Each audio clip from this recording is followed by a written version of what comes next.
राम राम जी सारे ना होपफुली सारे ही ठीक ठाक होंगे। तो आज की वीडियो में बात करेंगे एमडीयू के एडमिशन्स के बारे में, यानी कि जो भी अभी ग्रेजुएशन के बाद आपके एमडीयू में एडमिशन होंगे या फिर आपके 12th क्लास के बाद जो एमडीयू में एडमिशन होंगे तो वो एडमिशन कब होंगे, ठीक है, उनके एंट्रेंस एग्जाम कब से स्टार्ट होंगे, उसके बाद उनका सिलेबस क्या रहने वाला है, तैयारी कैसे करनी है ताकि आपका एडमिशन ईजिली हो जाए। सो आज की वीडियो में लास्ट तक बने रहिए, और जो भी चैनल पर नया है तो चैनल को सब्सक्राइब जरूर कर लियो भाई, क्योंकि एमडीयू का रिजल्ट, एडमिशन, एग्जाम, सारी चीज़ों से रिलेटेड सारी की सारी वीडियो अपने चैनल पर आती रहे।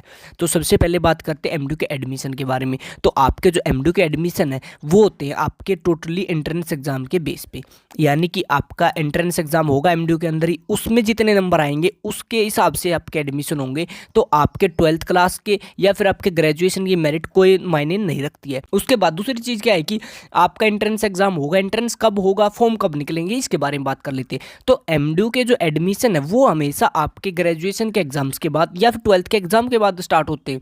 तो आपके जो ग्रेजुएशन के एग्जाम अभी मई में ख़त्म हो जाएंगे, तो आपके क्या कि मई के लास्ट वीक में, यानी कि आपके 24-25 मई के बाद आपका जो प्रोस्पेक्टस है वो रिलीज़ कर दिया जाएगा। उसके साथ साथ ही आपकी एडमिशन की डेट आ जाएगी, यानी कि आपके जो प्रोस्पेक्टस में होता है 20 दिन का टाइम होता है एवरेज, ठीक है, वो 25 भी हो सकता है और 15 भी हो सकता है, ठीक है। 20 दिन तक आपके फॉर्म भरे जाते हैं, नोटिस आ जाएगा कि भाई इस तारीख से आपके जो फॉर्म है वो भरने स्टार्ट हो गए, इस तारीख तक भरे जाएंगे। तब आपको क्या करना है कि फॉर्म भरना है। फॉर्म भरने के बाद आपका क्या है कि एंट्रेंस एग्जाम की डेट आती है कि आपका इस तारीख को एंट्रेंस एग्जाम होता है। एंट्रेंस एग्जाम के बारे में बात करें तो एंट्रेंस एग्जाम में सिलेबस क्या आता है, तैयारी क्या करें।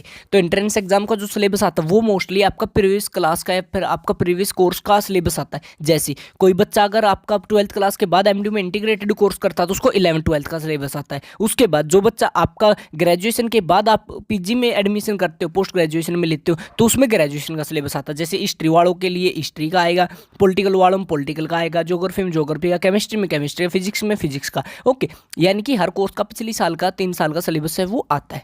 लेकिन क्या है कि सिलेबस वो अपने अकॉर्डिंग भी तैयार करते हैं। कुछ टॉपिक ऐसे होते हैं जो आपके सिलेबस से बाहर के लिए जाते हैं। तो आपको क्या करना है कि जब आपके एडमिशन के फॉर्म निकलेंगे उस टाइम पे एमडीयू का आपका सिलेबस आएगा। तो आपको क्या करना है कि सिलेबस वो देख लेना है कि क्या क्या सिलेबस रहने वाला है। इसके साथ साथ डिस्क्रिप्शन में हमारे व्हाट्सएप ग्रुप का लिंक है। अभी क्या है कि आप वीडियो देख के ग्रुप ज्वाइन कर लेना।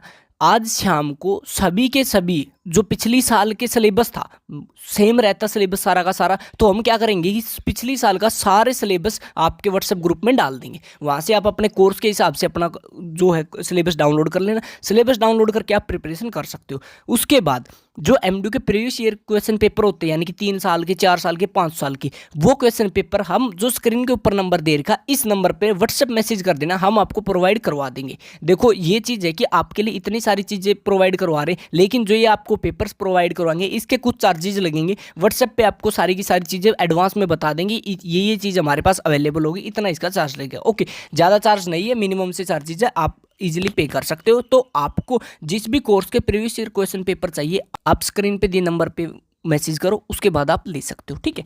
इसके बाद क्या होगा कि इन क्वेश्चन पेपर आपको कैसे हेल्प करेंगे, ये है कि जैसे ही आपको एक क्वेश्चन पेपर लिया उसको आप सोल्व करके देखोगे। सोल्व करने के बाद आपको पता लग जाएगा कि आपके 100 में से कितने नंबर आ रहे हैं। 100 में से जितने नंबर आते हैं उसके हिसाब से आप देख लेना। अगर आपके 60 से कम नंबर आ रहे हैं तो आपको तैयारी की ज़रूरत है, ठीक है।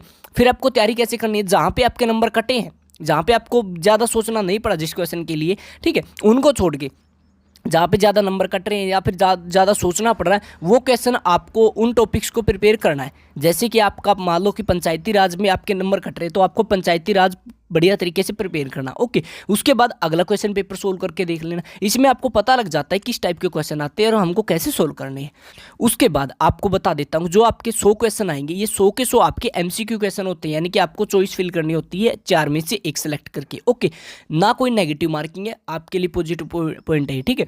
आपको क्या करना है 100 के 100 क्वेश्चन अटेम्प्ट करने हैं टाइम के हिसाब से। दूसरी चीज़ कई बार बच्चों का क्या है कि टाइम पूरा हो जाता है लेकिन पेपर पूरा नहीं हो पाता, तो ये प्रीवियस ईयर क्वेश्चन पेपर आपकी हेल्प करेंगे कि आपको टाइम से पेपर कैसे पूरा करना है। इसमें टाइम ड्यूरेशन सारी चीज़ लिखी होती है, आपको उसी टाइम ड्यूरेशन के अंदर आप देख लेना कि हाँ भाई आपका टाइम ज़्यादा लग रहा है या कम लग रहा है, ठीक है। सारी प्रिपरेशन हो जाती है ना, और अच्छे तरीके से जब आपकी प्रिपरेशन हो जाएगी तो आपका एडमिशन और डेफिनेटली हो जाएगा। उसके बाद आपका अगर कोई और डाउट रहता है तो आप नीचे कमेंट कर सकते हो। इसके साथ साथ अगर आपको कोई भी अपडेट जाननी हो, कोई भी चीज़ है, आप इंस्टाग्राम पे फॉलो कर सकते हो, मैं हमें डायरेक्ट मैसेज कर सकते हो वहाँ पे। उसके बाद व्हाट्सएप ग्रुप ज्वाइन कर सकते हो जो डिस्क्रिप्शन में सारी चीज़ें। सो मिलते हैं जल्दी ही नई वीडियो लेके, तब तक के लिए राम राम।